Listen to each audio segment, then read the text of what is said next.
Commander Vrek'tal had been monitoring xenobiology containment units for 73 cycles, and in all that time, nothing, absolutely nothing, had prepared him for the catastrophic absurdity of this particular morning. The alarm screamed through Sector 7 like a dying chromoth, all 6 of his eyes snapping open simultaneously. His breakfast, a perfectly reasonable bowl of fermented algae paste, went flying across his quarters as he lunged for the communication panel. "Report," he barked, his mandibles clicking with the kind of irritation reserved for Mondays. Or in this case, third rotation day. "Sir." The voice belonged to Junior Technician Pliv, and she sounded like someone who'd just watched their retirement plan spontaneously combust. "Containment breach in Lab Theta 9. Subject 07 Kappa is missing." Vrek'tal felt his primary heart skip exactly 3 beats. His secondary heart, always the dramatic one, just stopped entirely for a moment. "Missing," he repeated slowly, because apparently his auditory processors needed a second pass at that information. "You're telling me that the most dangerous predator we've ever captured, the thing that took down a Vraxian battlecruiser with nothing but its teeth and what I can only describe as weaponized spite, is just gone?" "Yes, sir." "From a magnetically sealed, triple redundant, quantum-locked containment cell." "Yes, sir." "The same cell that could theoretically hold a collapsing star." "That would be the one, sir."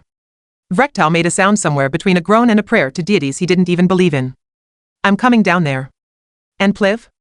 "Sir?" "Start updating your resume." The thing about the creature they designated 07 Kappa, or as the humans called it, a Siberian tiger, was that it had been grumpy from the moment they'd acquired it. Not just regular grumpy, mind you, but the kind of grumpy that suggested it was personally offended by the existence of everyone around it. The acquisition itself had been a comedy of errors that Vrek'tal preferred not to think about. A routine survey mission to Earth, a supposedly protected nature reserve, and one very angry striped nightmare that had somehow ended up in their cargo bay.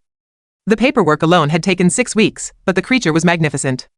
Terrifying, yes, absolutely the stuff of nightmares, but magnificent. 400 pounds of muscle, fur, and murder mittens.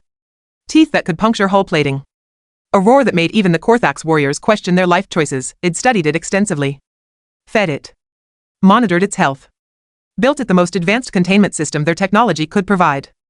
And now it was loose on a station populated by 300 researchers who collectively had the survival instincts of a coma patient. Vrek'tal sprinted through the corridors, his 4 legs carrying him faster than dignity would normally allow. Behind him, a security team struggled to keep pace, their weapons looking increasingly inadequate for the task at hand. "Sir," gasped Lieutenant Hork, his breathing apparatus wheezing, "what's the containment protocol for a Code Apex situation?" "Protocol?" Vrek'tal didn't slow down. "The protocol is don't die, try really hard not to let anyone else die, and pray to whatever gods are listening that we find this thing before it decides to redecorate the station with our internal organs." "That's not very specific, sir." "Neither is my will to live right now, Lieutenant, and yet here we are." They reached Lab Theta 9 in record time. The scene was exactly as chaotic as Vrek'tal had imagined, which was saying something because his imagination had been pretty generous with the chaos. The containment cell door, all 6 inches of reinforced titanium alloy, had been forced open from the inside. Not blown open, not melted open, just pushed. Like someone had decided the lock was more of a suggestion than a rule. Technician Pliv stood near the console. Her scales had gone pale gray, the color of someone reconsidering every decision that had led to this moment. "Commander, the surveillance footage, show me." The holographic display flickered to life, showing the interior of the cell from 4 hours ago. 07 Kappa had been pacing, as it often did, its massive paws making no sound on the reinforced floor. Then it had simply walked to the door, examined it with what could only be described as professional interest, and applied exactly the right amount of force to the weakest point of the locking mechanism. "It learned," whispered Pliv. "It was watching us every time we did maintenance. It learned how the locks worked." "Fantastic," Vrek'tal muttered. "We've got a 400-pound engineer with a vendetta. Someone tell me we've got eyes on this thing." "Actually, sir," ventured a young researcher named Torque, who looked like he'd aged 15 cycles in the past hour, "we might have a lead." "Talk." The motion sensors picked up movement heading toward the habitat ring. Specifically, toward the human quarters. Every being in the room turned to stare at Torque. The silence stretched like taffy. "The human quarters," Vrek'tal repeated flatly. "You're telling me this apex predator from Earth, this creature of pure concentrated violence, broke out of containment and headed straight for the one human on this station?" "It appears so, sir." Vrek'tal's mandibles clicked in what might have been laughter if laughter came from a place of pure hysteria. "Of course it did. Why wouldn't it? That makes perfect sense in this nightmare we call reality." The human in question was Dr. Marcus Webb, a xenobiologist on loan from Earth Science Coalition. Nice guy, bit too cheerful for Vrek'tal's taste, had a disturbing habit of trying to pet things that could easily remove his limbs. He'd been fascinated by 07 Kappa since its arrival, spending hours observing it, taking notes, making those strange cooing sounds humans made at predators. "Get me a line to Webb's quarters. Now." The communications officer fumbled with her controls. Sir, he's not responding to hails. Break the door down if you have to. We need to, wait. Another technician held up a tablet, his expression somewhere between awe and disbelief. Sir, I'm accessing the security feed from the human quarters. You need to see this. The holographic display shifted, showing the interior of Webb's modest living space. Standard furniture, a few personal items, earth plants in the corner, and there, on the sleeping platform, curled up like the universe's most dangerous house cat, was 07 Kappa, but that wasn't the shocking part. The shocking part was Dr. Marcus Webb, very much alive, very much asleep, with his hand resting on the tiger's massive head. The creature's eyes were half closed, and if Vrek'tal didn't know better, he'd say it looked content. Is that, Lieutenant Hork spoke slowly, carefully, as if afraid the words themselves might trigger something terrible, is that thing purring? The deep, rumbling sound coming through the audio feed confirmed it. It's purring, Pliv whispered. The galaxy's most dangerous predator, the creature that destroyed a military-grade containment cell, is lying on the human's bed purring. Vrek'tal stared at the screen. His primary brain tried to process the information. His secondary brain, responsible for crisis management, had apparently gone on strike. His tertiary brain, normally reserved for existential dread, was having a field day. Someone, he said very quietly, explain to me what I'm looking at. Torque cleared his throat. Well, sir, based on my research into Earth's fauna, Siberian tigers are, technically, in the family Felidae. They share significant biological traits with smaller Earth felines that humans have domesticated for thousands of years. The behavior we're witnessing is consistent with what? With a very large cat that's decided the human is acceptable. Acceptable, Vrek'tal repeated, his voice climbing several octaves higher than what his species considered dignified. The creature that we classified as threat level Omega has decided the human is acceptable, so it broke out of a maximum security cell to go snuggle with him? That's one way to put it, sir, Torque offered helpfully, though his survival instincts were clearly suggesting he shut up immediately. Vrek'tal pressed two of his hands against his face, a gesture he'd picked up from watching too many human entertainment broadcasts.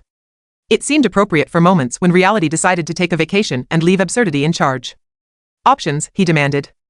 Give me options that don't end with explaining to the Galactic Council why we let a human get eaten because we were too stupid to understand interspecies bonding.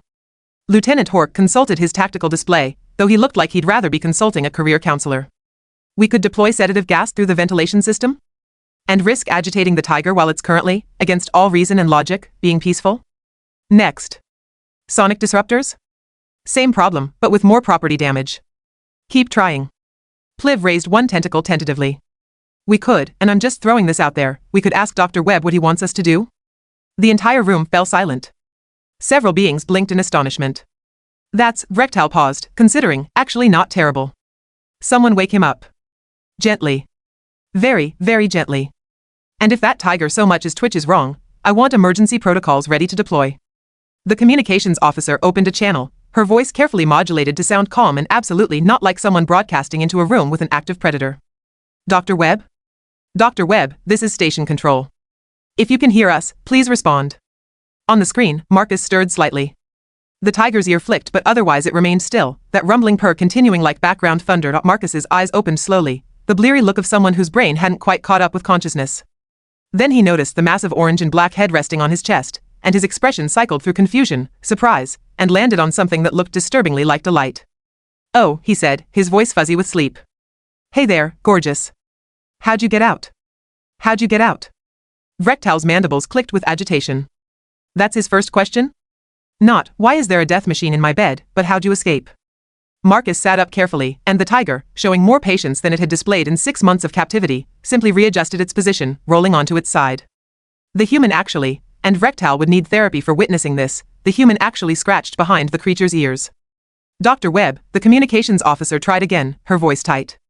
Are you aware of your current situation? You mean Zara here? Marcus gestured at the tiger like they were old friends discussing weekend plans. Yeah, I'm aware. She's been stressed lately. The containment setup was making her anxious. Zara? Vrek'tal felt his grip on sanity slipping. You named it Zara? Her, Marcus corrected, because apparently proper pronouns were the priority when dealing with a loose apex predator. And yeah, she needed a proper name. 07 Kappa is just depressing. The tiger, Zara, as she was apparently called now, yawned, displaying teeth that could puncture armor plating. Marcus didn't even flinch. He just smiled and continued petting her like she was a slightly oversized house cat and not a creature that had once taken down a Vraxian war party. Dr. Webb, Vrek'tal spoke directly now, his tone carrying the weight of someone whose career was flashing before his eyes.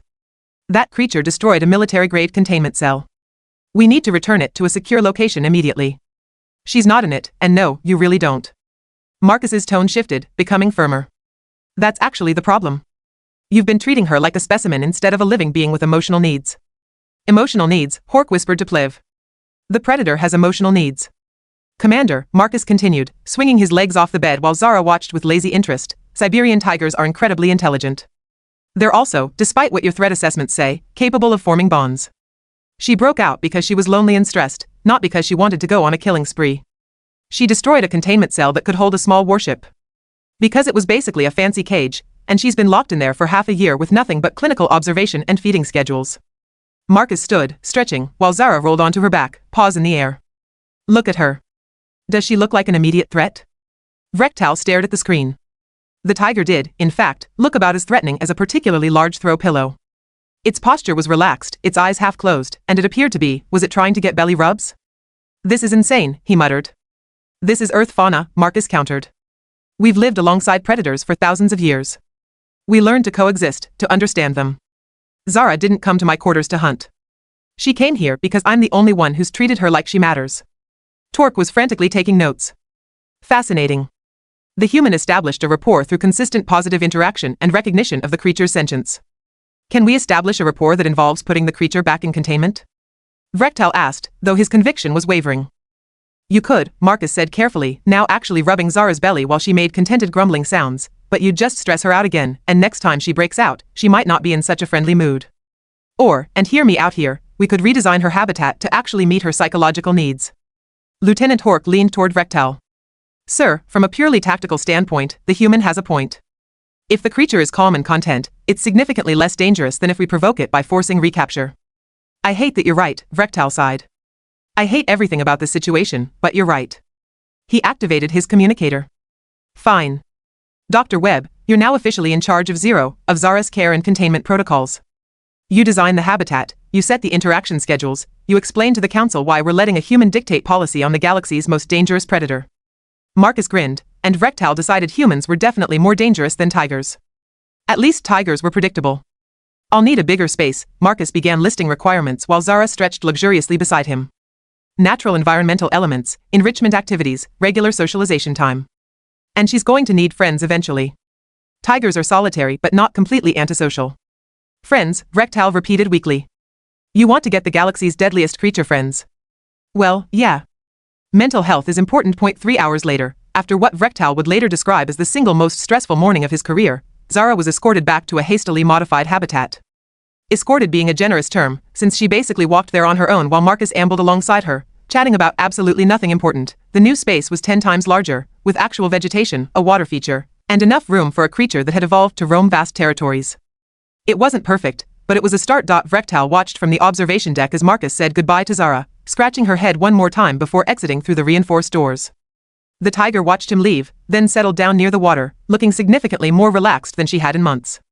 So, Pliv ventured, appearing beside Vrek'tal with a datapad. That happened, he agreed. File a report. Mark this incident as, I don't know, successful interspecies diplomatic resolution or something that won't get us all fired. Already done, sir. I also took the liberty of recommending Dr. Webb for a commendation.